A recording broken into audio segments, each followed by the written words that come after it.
제가 오늘 설교 준비를 하면서 조금 속으로 힘들었습니다. 잘 산다는 것이 뭐냐 고민을 하면 저도 그렇고 여러분도 그렇고 다 어떤 나름대로 세상에서 그래도 호화스러운 집, 넉넉한 큰 부자는 아니어도 그래도 염려 없이 먹고 살만하고 자녀들 공부시키고 일할 수 있고 일정하게 수입이 있고 혹은 하는 일이 좀 어느 정도 잘 되는 다 그런 거 생각하시는데 성경에서는 그런 게 중요하지 않다는 건 아니지만은 그런 걸 앞세우지는 않다라는 거지.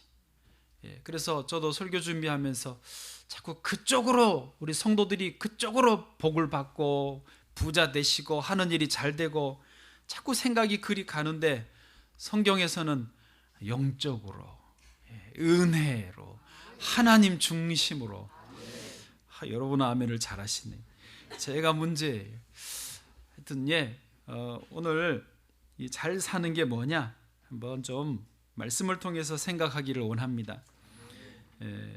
지난주 중에 신방을 했는데 우리 집사님 내외간이 말씀을 나누시면서 부인 집사님이 그러시는 거예요. 우리 형제가는 다 잘 살아요. 그런데 우리는 잘 못 살아요. 사실 아시면서 진짜로 잘 사는 게 뭔지 그 말하시는 집사님도 아시면서 삶이 좀 기대만큼 넉넉했으면 좋겠는데 그렇지 않은 약간의 아쉬움을 표현하시는 것을 제가 들어봤습니다. 저도 아마 이 말씀을 이제 준비하고 선포하는데 여러분도 다 어느 정도는 아실 거라고 생각을 합니다. 그래도 한번 확인하는 차원에서 오늘 잘 산다는 게 뭐냐, 특별히 우리 신앙을 가진 분들이 잘 산다는 게 뭐냐, 한번 서로 답을 해보기를 원합니다. 오늘 본문 내용은요, 세리였던 마태가 예수님의 제자가 되는 내용입니다. 당시에 유대 나라는 로마 제국의 통치, 지배를 받고 있었습니다. 그래서 로마는 이 유대 사람들에게 세금을 많이 부과해서 거의 착취하다시피 가지고 갔었습니다. 그 일을, 이 세금을 실제로 그래서 걷어다가 로마에 갖다 바치는 일을 누가 했느냐? 소위 세리라고 하는 사람, 그러니까 세관원이죠, 지금으로 말하면. 그 중에 마태가 세리였던 것입니다. 세리라고 하는 이 직업을 가지면 일단은 사람들에게 경멸을 받습니다. 안 그렇겠어요? 매국노라는, 요즘 시대로 말하면 친일파라는 말을 듣는, 그래서 사람들이 이 세리를 경멸을 했습니다.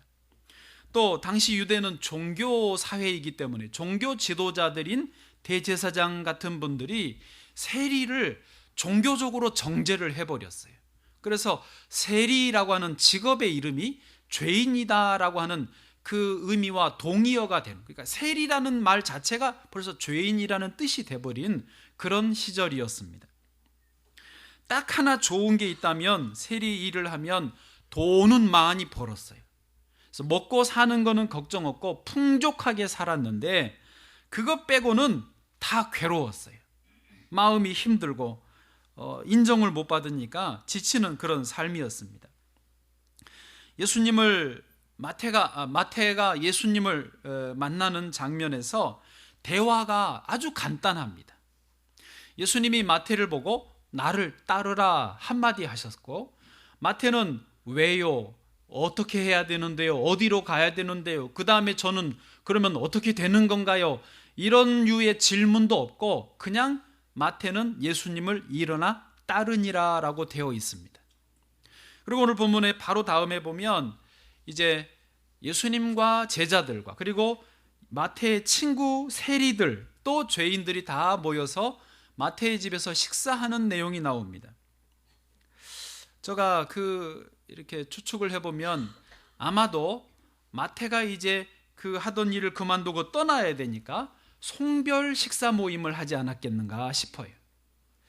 그런데 거기 참석한 세리들, 죄인들이 참 감격스러웠던 것 같아요. 왜냐하면 자기들은 이 일을 하면서 마음은 괴로워도 감히 목구멍이 포도청이라고 확 집어 던지지는 못하는데, 이게 아닌 건 알지만 매국노 소리를 들어도 던지지는 못하는데 자기 친구 세리 마태는 던져버렸거든요. 야, 마태 너 대단하다, 이런 감동이 있었을 것이고, 또 하나는 식사 자리에 지금 누가 함께 계세요? 예수님이 같이 계십니다. 그들은요, 식사하면 여러분처럼 이렇게 반듯하게 앉아서 식사하지 않습니다. 유대인들은요, 풍습이 이렇게 기대서 서로 빵을 찢어서 나누어 주고 찍어서 먹여주고, 이런 아주 친근한 분위기거든요. 그런데 그런 친근한 분위기에 예수님이 함께 계십니다. 사실 그동안은 자기들 세리라고 죄인이라고 같이 밥 먹으면 큰일 나는 줄 알고 같이 밥 먹는 자체를 정죄하는 그런 분위기인데, 예수님이 함께 식사하시니까 그것도 감동 포인트였던 것 같습니다. 그런데요, 아니나 다를까 11절 말씀, 바리새인들이 이 식사 모임을 비난하고 나섭니다. 11절, 어찌하여 너희 선생은 세리와 죄인들과 함께 잡수시느냐. 올 것이 왔어요. 이 비난이 옵니다. 그런데 예수님의 대답이 또 감동이 됩니다. 예수님의 대답의 요는 뭐냐면, 의사로 비유하시면서 건강한 사람에게는 의사가 필요 없고 병든 자에게라야 필요하다. 그리고 나는 의인을 부르러 온 것이 아니라 죄인을 부르러 왔다. 그러니까 오신 목적에 맞게 지금 누구와 함께 식사를 하시는 거예요? 죄인들과 함께 식사를 하신다. 그러니 조용히 해라. 쉽게 말하면 이런 의미인 것입니다. 자, 여기까지가 오늘 본문의 내용 요약인데요. 좀 전제할 것은, 한 번의 설교로 잘 사는 게 뭐냐, 인생 전체를 다 설명할 수는 없을 것 같습니다. 그거는 양해를 해주시고, 오늘 정해진 이 본문과 또 오늘 성경의 주인공으로 나오는 마태를 중심으로 잘 산다는 게 뭔가에 대해서 몇 가지만, 저의 몇 가지는 항상 세 가지, 세 가지만 잘 산다는 의미를 찾아보도록 하겠습니다. 첫 번째로 잘 산다라고 하는 거, 잘 사는 사람은 어떤 사람이냐? 무엇보다 제일 먼저 죄 사함의 은혜를 받은 사람입니다. 세상은요, 우선적인 관심이 돈에 있습니다. 아니 그렇습니까? 그러나 성경은요, 우선적인 관심이 죄에 있습니다. 세상은요, 돈만 있으면 잘 살 것이라고 생각하게 하고 가르치지만, 성경은요, 죄를 해결받지 못하면 죄 때문에 인생이 무너지고 가정이 무너지고 세상이 망한다라는 것을 말씀하고 있습니다. 그래서요, 세상은 돈 하지만 성경은 죄해요. 그래서 성경에서 하나님은 이 죄 용서 받는 것이 진짜 축복이다. 죄 용서를 받아라. 그래서 하나님의 아들이신 예수님이 이 땅에 오신 이유도 우리의 죄를 해결하시기 위해서 오신 것입니다. 성경에서요, 특별히 이스라엘 역사에서 제일 축복을 많이 받은 사람 중에 한 명으로 꼽히는 분이 다윗 왕입니다. 다윗은요, 말 그대로 왕도 됐지요, 권력이 있지요, 돈이 있지요, 명예 얻었지요. 지금도 이스라엘에서 다윗의 별이 국기에 그려져 있잖아요. 그런 다윗인데, 시편 32편 1절 2절 다윗이 쓰는 시편인데요, 뭐라고 복에 대해서 설명을 하냐면, 제가 읽어드립니다. 허물의 사함을 받고 자신의 죄가 가려진 자는 복이 있도다. 마음에 간사함이 없고 여호와께 정죄를 당하지 아니하는 자는 복이 있도다. 아멘. 다른 어떤 것보다 자기가 왕된 것을 복되다고 하지 않았습니다. 죄 사함 받은 것을 복되다고 했어요. 그리고 나면 그 다음 거는 저절로 오는 것이기 때문에 그렇습니다. 오늘 본문에서 나오는 세리였던 마태도요, 자기가 죄 가운데 살고 있는 것을 너무 잘 알아요. 그래서 주님이 이 말 저 말 하지 않고 나를 따르라 하셨을 때, 주님이 나의 죄에서 벗어나기를 원하시는구나, 그걸 영적으로 알아들은 거죠. 그리고는 아멘 하고, 여러분처럼 아멘 하고 따라 나선 것인 줄로 믿습니다. 제가 어려서 어른들이 하시는 말씀 늘 자주 듣던 말이 그거예요. 사람이 죄 짓고는 못 산다. 죄 짓고는 못 산다. 그런 말 안 들으셨어요? 정말로요. 죄 지으면 그냥 뭐가 벌써 이게 불편한 거예요. 저는 집에서 아이들 3명 이렇게 뭐 제가 기른 건 아니고 저희 집사람이 다 했지만 집에 와서 퇴근하고 집에 와서 보면은요. 애가 뭐가 지가 잘못했으면 벌써 눈빛이 달라. 나 아무 말 안 하고 아무것도 모르는데 벌써 지가 태도가 달라요. 그럼 뭐예요? 나 죄 지었는데 지가 스스로 다 표현을 하는 거예요. 왜? 사람은요 죄 짓고 못 사는 거예요. 예. 그래서 도망 다니는 사람들이 몇 년을 도망 다니다가 이제 그 기한 끝나기 직전인데 잡혀서 뭐라고 그런 줄 아세요? 이제 2다리 뻗고 자겠다고. 그동안 너무 괴로웠다라고 고백하는 이유가 그거 아닙니까? 예. 그러므로 뭐 돈 그러면 돌아요. 너무 그러지 마시고 죄를 용서함 받는 것이 최고의 축복인 줄을 깨달으시기를 바랍니다. 성경이 분명하게 말씀하시는 게 뭐냐? 모든 사람은 죄인이라는 거예요. 여러분 스스로 지금 인정하시기 싫어도 혹시 생각 안 하고 살았어도 모든 사람은 죄인이라는 거예요. 제가 그 부분만 읽어드릴까요? 로마서 3장에 9절부터 보시면 그러면 어떠하냐? 우리는 나으냐? 결코 아니라 유대인이나 헬라인이나 다 죄 아래에 있다고 우리가 이미 선언하였느니라.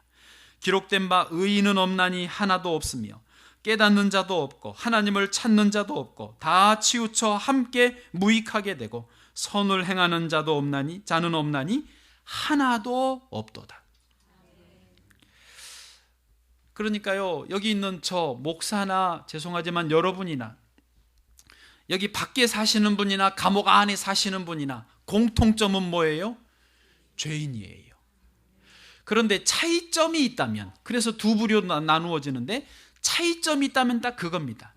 자신이 죄인이라는 것을 인정하고 고백하는 사람과 끝까지 나는 죄가 없는 사람이야, 나같이만 살아보라 그래? 이러면서 큰 소리치는 자기의 스스로 의인인 사람 두 부류만 나눠지는 것입니다. 여기 본문에서 마태는 자기가 죄인임을 고백하고 예수 그리스도 앞으로 나아옴으로써 죄 사함의 은혜와 복을 받은 줄로 믿습니다.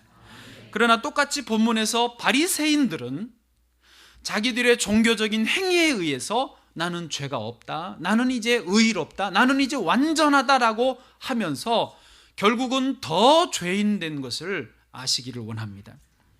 여러분 성경에 보면요, 신기하게 예수님은 모든 사람들에게 친절하세요. 모든 사람들에게 애정이 있으세요. 은혜를 주세요. 축복을 말씀하셨어요. 그런데 유독이 바리새인에게만큼은요 저주를 말씀하십니다. 바리새인에게만큼은요 와 있을진저 막 그러셨어요. 왜요? 그 바리새인들에게 있는 겉과 속이 다른 위선 때문에 아주 진저리를 치는 거예요. 그것 때문에 너희들이 망한다. 그것 때문에 너희들이 진짜 소경이다. 제발 그 껍질을 깨고 나와라. 그래서 껍질을 깨주시기 위해서 저주를 말씀하신 거예요.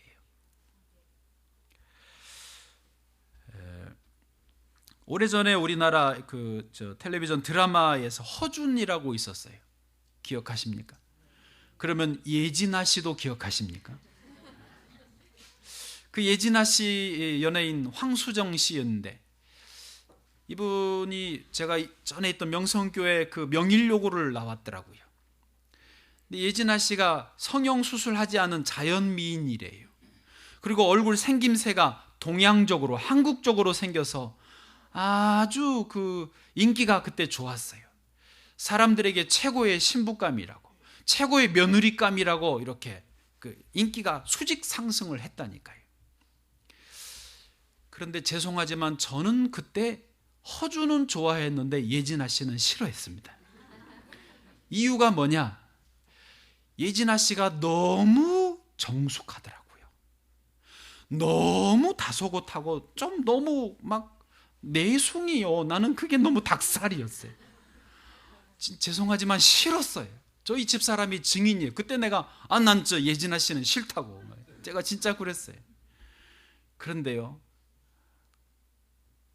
얼마 지나지 않아서, 허주는 끝나고 얼마 지나지 않아서 그 예진아 씨였던 황수정 씨가 마약을 하시고 간통죄로 걸렸어요.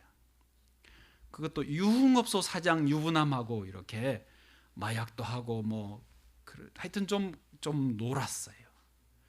예진아 씨가.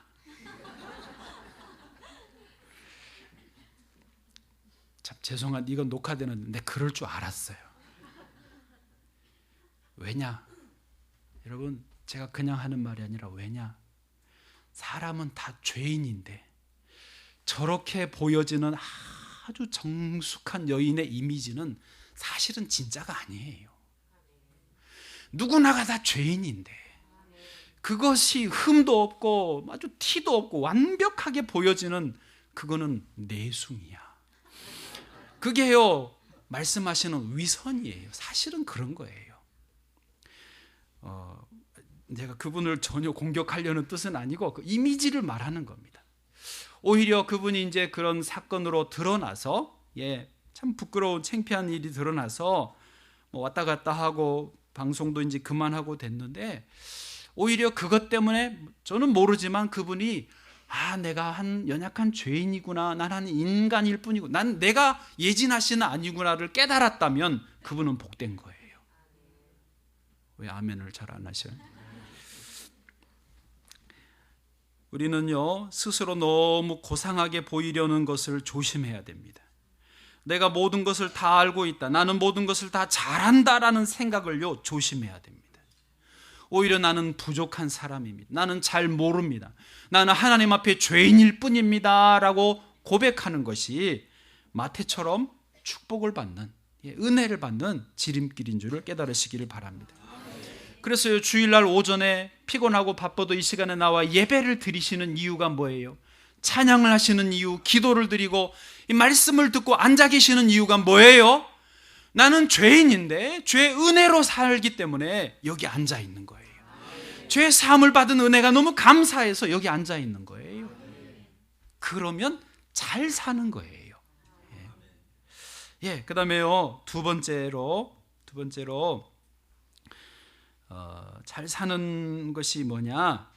자신의 은사에 맞는 일을 하는 삶입니다. 기질이 다르고 달란트가 다르고 은사가 다른데 나에게 맞는 은사를 하고 산다, 그러시면요 진짜 잘 사시는 거예요. 마태도 그랬지 않습니까? 그 잘 먹고 잘 살 수 있는 소위 철밥통 좋은 직장을 박차고 나가고 예수님을 따라 사는 제자가 됐습니다. 이제 나그네의 삶, 순례자의 삶을 살아야 됩니다. 뒤가 어떻게 될지 보장이 없습니다. 그러나 예수님의 제자로 부름 받으니까 그렇게 나섰습니다. 제가요, 예수님이 마태를 제자로 부르신 이유를 처음에는 잘 몰랐어요. 아니, 이해가 잘 안 됐어요. 왜냐하면 처음 마태보다 먼저 4명을 부르셨는데 두 형제들, 베드로, 안드레, 야고보, 요한, 4명 두 형제들을 부르셨거든요. 이분들의 직업은 갈릴리 호수에서 고기 잡는 어부였습니다. 학식은 많지 않아도 이분들은 시골 분들이라 순박해요. 순수한 맛이 있었어요. 그래서 예수님의 제자 될 자격이 제가 볼 때는 있다고 본 거예요. 그런데 이 세리, 친일파 같은 그런 세리를 제자로 부르신 이유가 뭘까?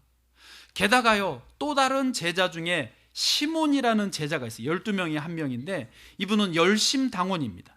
열심당의 당원인데, 열심당은 뭐 하는 사람이냐면 속에 칼을 품고 다니면서 로마의 중요한 요인을 암살하는 걸 정당화하고 시위 데모를 일으켜서 폭력적으로 로마 정부를 뒤집는 일을 주도하는 사람들이 열심당 당원들이에요. 그러니까 이 시몬 열심당 당원이 제일 싫어하는 부류의 사람이 누구냐? 세리예요.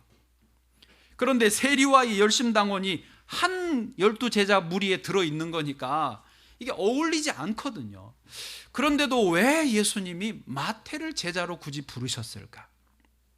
결론적으로 말하면요, 마태는 세리가 자기 천직이 아니고 예수님의 제자가 천직이었기 때문입니다. 제가 증거를 설명해 드리면, 성경에서 신약 성경의 제일 첫 번째 책이 마태복음입니다. 이 세리 마태가 이 마태복음을 썼어요. 성경 기록의 순서로 보면 네 복음서 중에 제일 먼저 기록된 책이 마가복음입니다. 마가복음은요, 예수님이 행하셨던 일, 하셨던 말들을 거의 그대로, 거의 사실적으로 그냥 솔직하게 다 쓴, 그래서 내용은 짧고 있는 그대로만 기록한 책이 마가복음입니다. 그런데요, 두 번째로 순서로 기록한 책이 마태복음인데, 이 마태복음은 좀 이런 표현이 익숙하지 않으시지만 신학적으로 통일성이 있고 보편성이 있대요. 글쎄, 신학적으로 그냥 간단하게 말해서 제일 잘 써진, 신학적으로 써진 책이 마태복음이라는 거예요. 한 예를 들면 마태복음은요, 구약 성경 구절들을 인용한 횟수가 다른 마가, 누가, 요한복음보다, 요걸 합친 것보다 마태복음이 더 많이 인용을 했어요. 그러면서 구약 성경에서 오실 메시아, 어떤 분이 오신다, 어떻게 된다라는 것을 다 예언해 놨는데, 그거를 잘 가져와서 예수님의 실제 생애와 딱딱딱 맞춰줘서 기록을 한 책이 이 마태복음이라는 거예요. 그러니까 유대교만 믿고 새로 오신 메시아 그리스도를 안 믿는 유대인들에게 가장 설득력 있고 가장 논리적인 책이 이 마태복음이에요. 구약의 모든 말씀이 예수 그리스도 안에서 성취되었다라는 것을 마태는 설명했던 것이죠. 여러분 보십시오. 저도요, 마태가 그냥 그저 그렇고 그런 매국노 친일파 세리 일이나 하는 그런 그냥 평범한 분인 줄 알았더니 알고 보니까요, 위대한 신학자예요. 위대한 역사학자예요. 위대한 성경학자예요. 위대한 성경 기록자, 저술가예요. 여러분, 만약에 이런 마태를 예수님 부르시지 않고 내버려 두셨으면 세리 일 하다가 누군가에게 돌 맞아 죽었던지, 자기 양심에 찔려서 병 걸려 죽었던지 그랬을 거 아닙니까? 그러나 주님이 불러주시니까 우리가 아는 이 위대한 마태, 이 마태복음을 기록한 그런 마태가 된 줄로 믿습니다. 모르긴 몰라도 마태는요, 예수님을 따라다니면서 행복했을 것입니다. 나중에 교회의 지도자가 되고 마태복음을 기록을 하면서 자기는 너무 보람이 있었을 거예요. 아, 사는 게 너무 행복하다. 너무 사는 맛이 있다. 나는 너무 즐겁다. 내 인생은 복을 받았다. 자기 은사에 맞게 사는 것이요, 정말 잘 사는 것을 깨닫기를 원합니다. 예수님이요, 그렇다고 모든 세리를 다 불러내신 것은 아닙니다. 한 예로 똑같이 세리였던 삭개오가 있었어요. 아시죠? 키가 작은 삭개오, 뽕나무에 올라가 삭개오야 내려오라, 오늘 내가 너의 집에 유하여야 하겠다. 그런데요, 그 삭개오와 예수님이 만났지만은 예수님은 삭개오에게 그냥 내버려 두셨어요. 그 세리를 계속하게 내버려 두셨어요. 삭개오는 그냥 자기 재산의 절반을 가난한 사람들에게 나누고, 누구의 것을 초색한 거 있으면 4배나 갚게, 그거는 자기가 했지만 세리를 그만두게 하지는 않으셨어요. 왜? 세리도 필요하니까요. 누군가는 그 일을 해야 되잖아요. 그러나 다만 이제 그전에는 이기적이고 악행을 일삼았던 삭개오 세리였다면 이제는 은혜 받은 삭개오, 좋은 사람 세리 삭개오가 된 줄로 믿습니다. 그렇습니다. 저는 지금 오늘 말씀을 통해 여러분의 직업을 당장 바꾸세요, 이런 말을 하는 것은 아닌 줄 아시겠죠? 어쨌든 특별히 오늘 헌신 예배도 있지만 청년들은요, 아직 선택을 안 했다면 정말 나의 은사에 맞는 일을 힘들어도 앞이 안 보여도 하실 수 있기를 축복합니다. 해야 돼요. 그리고 하시는 일이 정말 나에게 맞는 일이라면 주께 감사하시고, 다 살았는데 지금 어떡할 거예요? 저도 몰라요. 하여튼 잘 사는 인생, 우리 성도들을 보면 몇 분 제가 이렇게 뵈면서 하시는 일에 긍지와 자부심이 있는 분들을 봐요. 저는 그런 분들을 뵈면 저도 기분이 좋습니다. 왜? 은사에 맞는 일 보람 있게 하시기 때문에. 저는 개인적으로 목회를 하는 것이 저는 너무 행복합니다. 제가 뭐 그런 일은 없으니까 그냥 하는 말이라고 생각할 수 있다라고 생각할 수 있지도 모르겠다고 생각하겠지만은 다시 태어나도 저는 목회를 할 것 같아요. 왜요? 지금 이게 너무 좋아요. 너무 행복해요. 예. 여러분도 주 안에서 은사에 맞는 복된 일을 하시기를 바랍니다. 세 번째로요. 세 번째 넘어가기 전 첫 번째가 뭐였습니까? 죄 사함을 받은 은혜. 두 번째가요. 은사에 맞는 일을 하시는 것인데, 세 번째는 뭐냐? 차원을 약간 다르게 생각하셔야 되는데, 이제 살아가면서 하루하루 날마다 주님을 의지하면서 사는 삶이 잘 사는 삶이라는 것입니다. 이게 무슨 말이냐면요, 사람은요 잘 나가요. 성공했다고 해요. 높은 자리에 올랐어요. 야, 정말 축복이다, 잘 됐다라고 하는데 한순간에 교만하고 방심하면 무너지는 거예요. 넘어지는 것을 많이 봅니다. 목사도요, 잘 나가다가 한순간에 방심해서 사고 터지니까 그냥, 죄송합니다, 낙동강 오리알이 되시더라고. 저도 많이 봐요. 여러분도 주변에 많이 보시지 않습니까? 여러분 사시는 지역에서, 하시는 그 분야에서. 그러니까요, 매일매일 교만하지 않고 겸손하게 주님을 의지하며 사는 그 자체가 잘 산다라는 거예요. 성경을 전체적으로 보시면은요, 하나님 아버지가 우리 자녀들에게 요구하시는 삶의 태도가 그겁니다. 광야에서 만나를 주셨잖아요. 그런데 매일매일 그날 먹을 양식만 거두게 하십니다. 그게 뭐냐? 매일매일 하나님을 기억하고 하나님을 의지하는 법을 그 광야 생활에서 훈련시키시는 거죠. 주기도문도 일용할 양식을 우리에게 주옵시고, 왜 1년치 먹을 것을 우리에게 주옵시고 안 하게 하시고 일용할 그날 필요한 양식을 구하게 하시는 이유가 뭐냐 이거예요. 매일매일 주님을 의지하면서 사는 것을 하나님이 우리에게 지금 요구하고 계신다는 거죠. 그게 복되기 때문에 그렇다는 것입니다.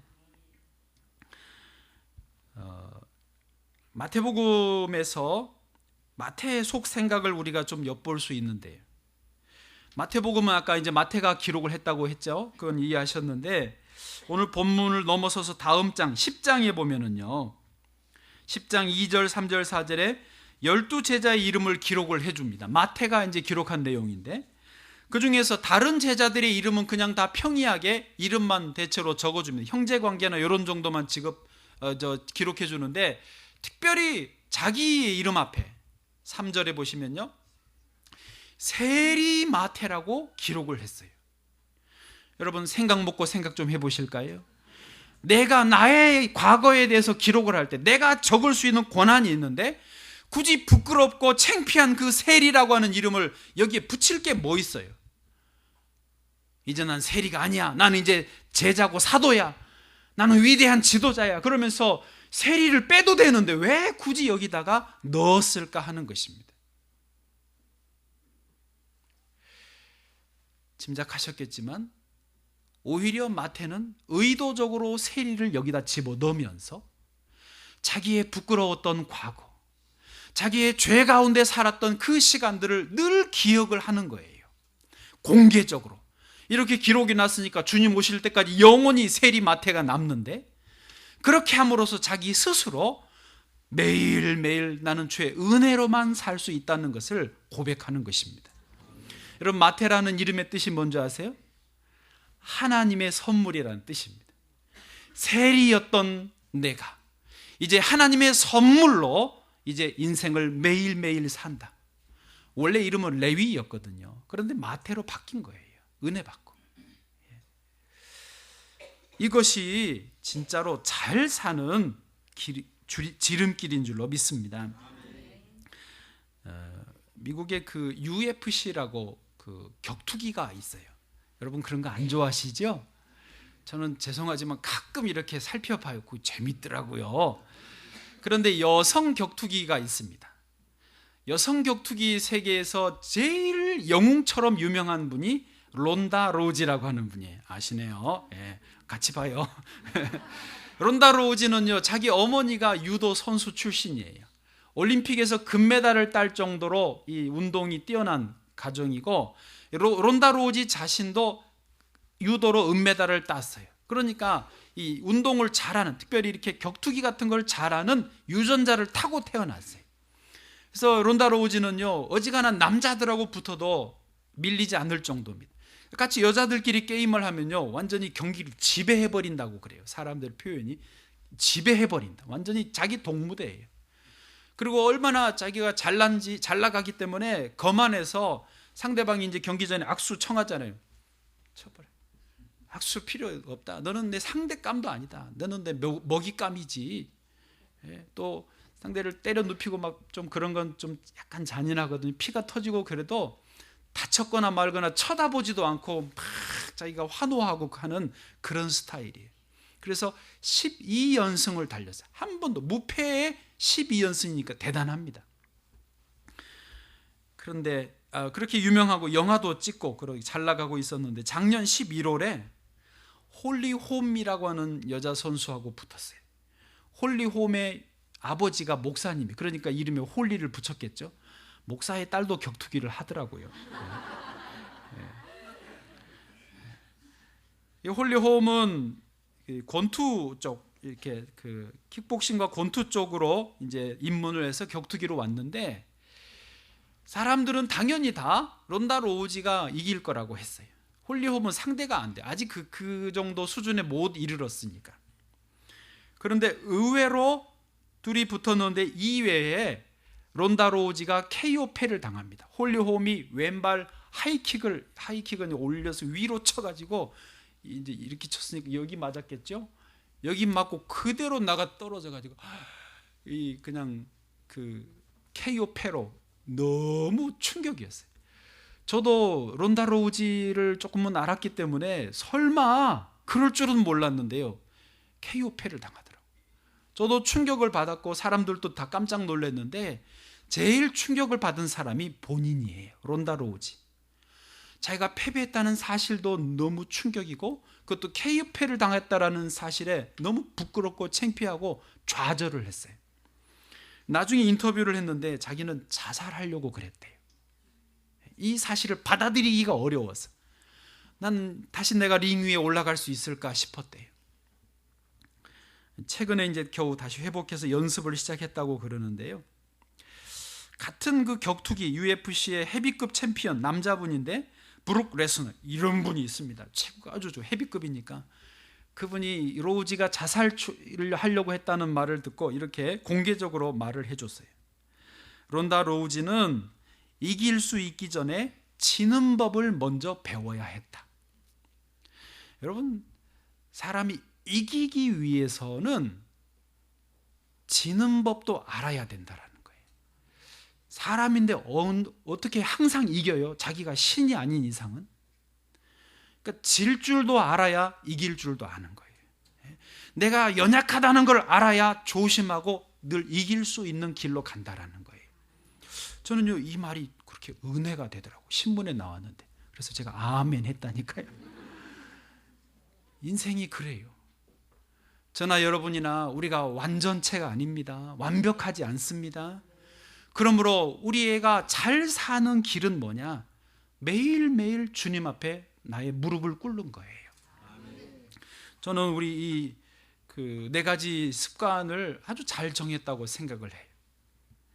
매일매일 행복한 삶, 승리하는 삶, 잘 사는 삶을 위해서 날마다 아침에 깨면 기도하고, 날마다 오전에 하나님의 말씀으로 내 심령에 들려줘서 인생의 방향을 정하고, 하루 3번 밥 먹을 때라도 주여 감사합니다, 정말 진심으로 고개 숙여 기도하고, 저녁에는 하루를 마치기 전에 하나님 오늘도 잘 인도해 주셔서 감사합니다, 찬송을 불러드리고, 제가 노래 한 자리 해드리겠습니다. 그리고 칠순 어머니 앞에서 노래 부르듯이 주님 앞에 노래 불러드리는 거예요. 해보세요. 좋다니까요. 잠이 잘 온대요. 그리고 만나는 사람들에게 내가 섬기는 예수님을 소개하고 전도하고, 이렇게 하루하루 주님을 의지하면서 사는 삶이 잘 사는 삶이다라고 하는 것입니다. 저는 목사로서 가다가 변하고 싶지 않습니다. 우리 목사님 변했어, 이 말 들으면 저는 끝입니다. 그러면 목회해봐야 뭔 소용이 있겠습니까? 목사만 그렇습니까? 여러분도 마찬가지예요. 사업을 하시든 직장을 다니시든 공부를 하는 사람이든 다 마찬가지. 교회에서 봉사도 당연히 마찬가지죠. 저 집사님 변했어 그러면요, 빨리 봉사를 내려놔야 돼. 끝이에요. 그러면 안 되는 거예요. 변하지 않고 끝까지 은혜와 축복의 길을 갈 수 있는 비결이 뭐다? 매일매일 주님 앞에 은혜를 구하는 거예요. 주여, 오늘도 주님을 의지합니다. 밤새 안녕이라고요, 하루하루 살아요. 우리 아까 안 불렀죠? 이제 부를 건데, 내일 일은 남 몰라요. 하루하루 살아요. 불행이나 요행함도 내 뜻대로 못해요. 험한 이 길 가고 가도 끝은 없고 고뇌요. 주님 예수 팔레미사 내 손 잡아주소서. 아버지여 날 붙드사 평탄한 길 주옵소서. 우리 원명재 군사님 시어머님도 그날 89이셨는데 점심까지 잘 드셨대요. 아프지도 않고, 연세가 있으시니까 조금 불편하셨지만은 병이 없으셨어요. 그날 점심까지 맛있게 드시고 오후에 이제 뜨개질 하시겠다고, 뜨개질 하다가 좀 불편하다, 좀 박친다, 이렇게 올라온다 이러시면서 화장실 몇 번 왔다 갔다 하시더니 누워가지고 이러다가 밤에 10시 반에 그대로 하나님 나라로 가셨어요. 이게요, 조금은 갑작스럽기는 해도 그 어른에게는요 너무 축복이에요. 많은 분들이 질병 속에 몇 개월 몇 년 고생하는 분들도 많잖아요. 그거에 비하면 참 감사한 임종이셨는데, 또 그렇게 놓고 보면 내일 일은 모르는 거잖아요. 우리 인생은요 하루하루 산다니까요. 어떻게 보면 우리가 하루살이에요. 근데 그 하루하루를 주님을 의지하는 거예요. 그게 잘 사는 길이라는 거죠. 오늘 말씀 3가지 기억하시죠? 정말 세상은 돈 많으면 잘 산다 하지만 여러분도 돈은 많으시기를 축복합니다. 그러나 그거보다 더 우선적으로 죄사함의 은혜를 꼭 받으시고, 정말 주께서 내게 주신 은사에 맞는 일을 평생 하실 수 있기를 바라고, 또 날마다 주님을 의지하는 자세를 유지하셔서 끝까지, 나중까지 잘 되시기를 축복합니다.